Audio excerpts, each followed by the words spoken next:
그만큼 4차 산업세대는 오프라인은 이미 수많은 역사를 통해서 고정적으로 만들어진 환경이 존재해요. 근데 온라인 세상은 아직까지 창출되거나 고정되어 있는 세상이 없어요. 끊임없이 새롭게 창출되고 만들어진 세상 뿐이에요. 저는 지원군이 공부해왔던 그러한 클래식 음악의 판이 완전히 혁명적으로 바뀌었던 시기가 있었다고 생각을 합니다. 그게 제가 동네 사람이 판단하는 클래식 음악의 판도가 바뀐 것은 결정적인 역할을 하는 사람이 엔니오 모리코네라는 사람이에요. 이 사람이 이탈리아 출신인데 미국에서 영화음악으로서 그래미, 아카데미, 수많은 세계적인 영화 음악에 대해서 수상을 했었고, 이가 만들어낸 음악은 대단히 지금까지도 회자될 정도로 황해의 무법자, 석양의 겉맨, 여러분들이 아는 미션, 영화 미션에 나왔던 가브리엘 오보에 가지고 연주했던 그 넬라 판타지아라고 여러분들은 알고 있지만, 영화 미션에서 그 주인공이 오보에로 연주했던 그 음악을 만든 사람도 엔니오 모리코네예요. 이렇듯 엔니오 모리코네라고 여러분들 검색하면 수많은 영화의 OST를 만들어낸 사람으로서 유명한데, 이 사람이 음악 작업을 할 때 항상 지원군이 공부해 왔던 그런 음악을 다루었던 관현악, 목관악, 관현악, 현악기, 이런 사람들 대규모로 가진 교향악단을 통해서 음악 작업을 했어요. 그러니 이 엔니오 모리코네라고 하는 음악 감독이 나오기 전까지의 클래식 음악 속에서 클래식 음악만 했었던 뮤지션들이, 세션맨들이 엔니오 모리코네라고 하는 사람이 나옴으로써 전혀 다른 음악을 운영하게 된 거예요. 그럼으로써 엔니오 모리코네를 통해 가지고 오히려 일반인들이 그러한 예전부터 사용해왔던 악기들의 이 세션맨들의 위대함, 실력, 화려함, 웅장함, 압도되고 라이브 공연을 보러 가고 하게 되어서 다시 한번 이러한 고대 속의 악기들을 다루는 사람들이 현대화 접목되어 가지고 대중화되는데 아주 혁혁한 공을 세운 사람을 저는 엔니오 모리코네라고 보는 거예요. 이때부터 전통적인 클래식 음악을 다루는 세션맨들과 엔니오 모리코네처럼 현대적인 영화 음악에 관여하는 세션맨들의 의견 차이, 대립, 상업적이다 아니다 논란이 이때부터 있었던 겁니다. 그게 1차적인 것인데, 그거는 이제 지원군의 아버지 세대, 부모님 세대 때 이야기고, 그걸 이어서 현대에 와서는 현재 한 몇 단계를 거쳤는데, 현재는 한스 짐머라고 하는 작곡가가 있어요. 엔지니어라고 하기도 하고 프로듀서라고 하기도 하고 꼴린 대로 그 환경에 따라서 알아서 부르는데, 엔니오 모리코네처럼 영화 음악에 아주 두각을 나타내었고, 이 한스 짐머에 의해서 만들어진 음악들은 여러분들이 너무 잘 아는 너무 많아서 제가 언급하기보다는 여기 자막이나 아니면 커뮤니티 사이트에 제가 자료를 옮겨 놓겠습니다만은, 이 한스 짐머가 엔니오 모리코네를 이어받은 다음 세대, 다다음 세대라고 볼 수가 있어요. 근데 제가 이러한 사람들을 언급하는 이유가 뭐냐 그러면, 이렇게 지원군이 공부했던 클래식이라고 하는 장르가 세기를 거듭하면서 변화되어 오고 발전되어 왔다는 거예요. 그래서 현재 한스 짐머 같은 경우에는 라이브 공연을 할 때 엔니오 모리코네처럼 관현악, 목관악기, 현악기 다 동원하고 수백 명의 악단을 통해서 사운드를 내는 게 아니고 컴퓨터 소프트웨어를 이용한 소리를 이용해요. 그리고 엔니오 모리코네 같은 경우는 영화 음악을 레코딩할 때 실제로 바이올린 같은 경우 12명이 필요하면 12명을 통째로 집어넣어서 레코딩을 했어요. 근데 한스 짐머 같은 경우는 한 사람 또는 두 사람 레코딩을 하고 그걸 소프트웨어화해서 사운드를 조정해서 작곡을 통해서 만들어냈단 말이에요. 굉장히 큰 차이가 있어요. 그래서 한스 짐머의 작업하는 영상들이 인터넷에 있어요. 여러분들 좋아하는 음악들. 왜냐면 한스 짐머 슈퍼맨, 배트맨, 캐러비안 해적, 거의 여러분들이 즐겨 보았던 메머드급 영화들의 음악 사운드는 아마 이 한스 짐머가 거의 다 했을 거라고 봐요. 그래서 이 사람이 작업하는 장면을 이제 유튜브에 올려놨으니까 여러분들이 찾아보면 아시다시피 엔니오 모레코네가 레코딩 할 때 작업 환경과 한스 짐머가 작업할 때 환경이 완전히 다른 거예요. 소프트웨어라는 걸 이용하는 사람과 이용하지 않은 사람의 차이를 극명하게 알 수 있는 거예요. 그래서 실제로 라이브 공연할 때도 엔니오 모레코네는 몇백 명의 교향악단을 동원할 수밖에 없어요. 여러분들 부모 세대에는 그러한 클래식 음악이라든가 영화 음악을 듣기 위해서는 대규모 라이브를 할 때는 수백 명의 악단들이 필요한 거고 한스 짐머가 할 때는 아니에요. 몇 명만 필요해요. 근데 사운드는 엔니오 모레코네가 라이브 공연할 때 사운드보다 훨씬 웅장하고 훨씬 디테일하게 표현되는데 세션맨들은 몇 명 안 돼요. 나머지는 전부 소프트웨어 사운드란 말이에요. 그걸 구분해 보시고 클래식이 어떻게 세계를 거듭하면서 발전돼 왔는지 알 수 있다는 거예요. 그래서 소개하는 겁니다.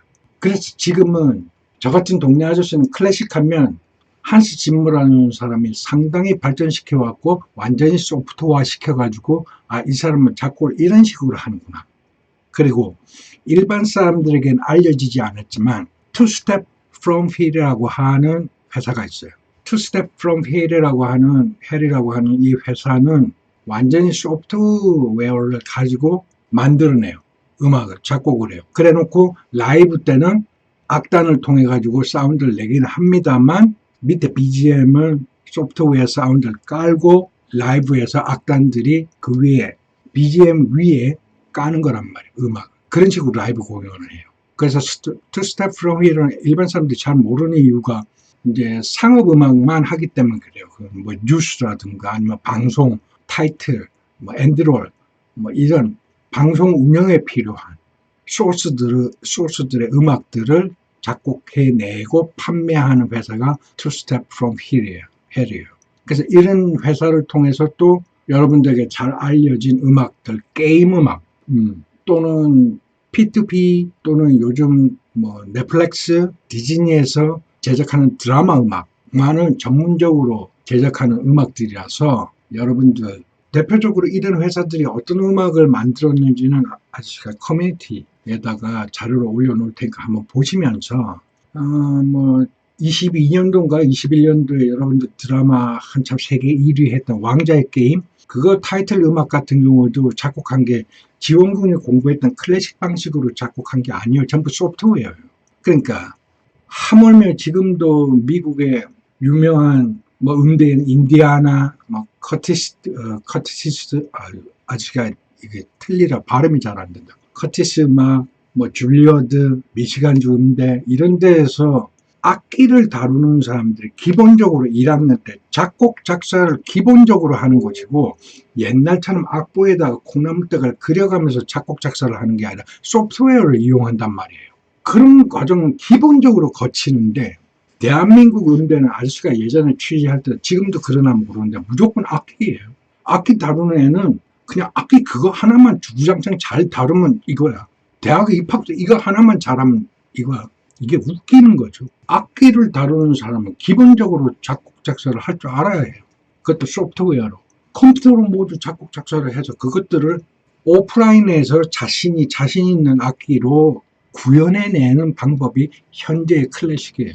그걸로서 상업적인 음악도 운영해 나가는 회사도 차릴 수 있는 거고 영어 음악도 작곡, 작사하는 거고 수많은 환경에서 그러한 클래식 음악을 다뤘던 사람들의 능력이 필요한데 대한민국은 이러한 발전되어 온 클래식 음악 환경에서 성장할 수 있는 사람들을 길러낸 게 아니고 유니스프가 주장하는 예전 17세기, 16세기, 17세기 때 유럽에서 했던 음악들을 제대로 구현해낸 카피라이터를 양성한 거예요. 그러니 앞서 언급했던 이러한 지원군이 부러워하는 이민창 군이나 조성진 군 같은 경우에는 옛날 방식의 16세기, 17세기 유럽에서 만들어진 문화를 제대로 구현해내는 카피라이터예요. 그게 뭐 대단해요? 그게 뭐 대단하다고. 유럽에서는 환장하겠지.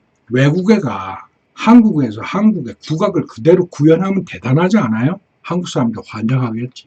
그거랑 똑같은 거예요. 그것이지 그것 말고는 없어요. 대한민국에서 아무리 쇼팽 피아노 협주곡을 제대로 카피라이트해서 구현해낸들 한국 사람들이 감동하겠냐고. 그 문화를 알고 있는 사람들이야 장하다 박수 치겠지. 그래서 확장성이 없는 거예요. 매니아층에만 한정되는 거고. 그 속에 끼어들지 못했다고 왜 자책하냐고, 왜 비교하냐고. 이것 말고도 지금 현재 클래식은 발전되어서 수많은 환경들이 만들어져 있는데 그렇지 않아요? 아저씨가 언급했던 엔니오 모리코네로 출발해가지고 한스 짐머에 이르기까지 오늘날 수많이 다양한 장르의 환경들이 만들어져 있고 4차 산업시대에 맞춰서 수많은 소프트웨어들이 발전이 되어서 지금 클래식 음악의 사운드까지도 그대로 구현해낼 수 있는 소스들이 엄청나게 개발되어 있는데 그것에 대해서는 하나도 모른다? 그게 뭐예요? 클래식은 그런 거 하는 거 아닌데요? 그럼 그렇게 살아라 이거예요. 그렇게 알고 살아. 근데 내가 알기로는 그렇게 클래식이 발전돼 왔다. 현재는 한스 짐머 같은, 투 스텝 프롬 힐 같은 수많은 회사들이 만들어져 있다. 지금 넷플릭스 디즈니는 수많은 드라마가 양상이 되고 수많은 드라마나 영화나 아니면 유튜브나 이러한 영상 사업에 필요한 음악 재원들이 무지하게 필요할 때고 새롭게 탄생이 되고 소개가 되는 세상에서 난 클래식만 고집하겠다? 그러면 유럽으로 가라 이거예요. 유럽에서 거기서 성장하는 게 맞아요. 조성진이나 이민찬처럼 유럽에서 활동하는 게 맞다니까. 그게 아니라면 한국에서는 아무도 가르쳐주지 않았지만 소프트웨어로 공부할 수밖에 없는 거예요. 지원군이 남들처럼 유튜브를 통해 가지고 자신의 피아노를 어떤 식의 컨텐츠를 개발해서 보여줄 수 있을지 잘 모르겠으나 지금은 지원군이 세상에 나올 때가 아니라 이렇게 클래식의 현대의 한스 짐머가 운영하는 시스템처럼 소프트웨어가 접목이 되어가지고 만들어진 음악이 되었습니다를 깨우치고 느끼고 공부하고 개발해서 스스로가 그러한 환경을 만들고 대한민국에서도 세계적인 영화음악 감독이 나오고 그러한 영화음악 피아니스트들이 나와야 돼요. 근데 우리나라 대한민국 대학에서는 그따구 짓거리 안 하잖아. 오히려 오로지 카피라이터만 양상해내잖아. 창작자를 만들어내야 될 거 아니야. 미국의 줄리어드처럼. 그게 아저씨가 갖고 있는 클래식에 대한 개념이에요. 대한민국에서 아무리 유명 대학에서 여러분들이 무슨 악기를 다루든 여러분들이 구태의연하게 나는 예전의 문화를 보존하고 가꾸는 것에 힘쓰겠습니다 하면 해당 국가로 가는 게 맞는 거고 아닌 사람들은 지금처럼 소프트를 이용해갖고 자신이 공부한 것을 우리 한국적이고 내가 한국인으로서 본인의 정체성을 접목시켜가지고 탄생시키는 새로운 음악을 만들어내는 게 맞는 거예요. 기존의 시장에서 내가 인정받으려고 그래요. 왜? 본인이 만들어내야죠. 4차 산업시대는 오토 세상이에요. 오프라인 시장이 있고 세상이 있고 온라인 세상이 있는 거예요. 그 온라인 세상은 지금 개척되고 땅이 만들어지고 수많은 인프라가 깔려 있지만 그 누구도 정답을 가지거나 기준을 세워본 적이 없어요. 끊임없이 새로움이 창출이 되고 있어요.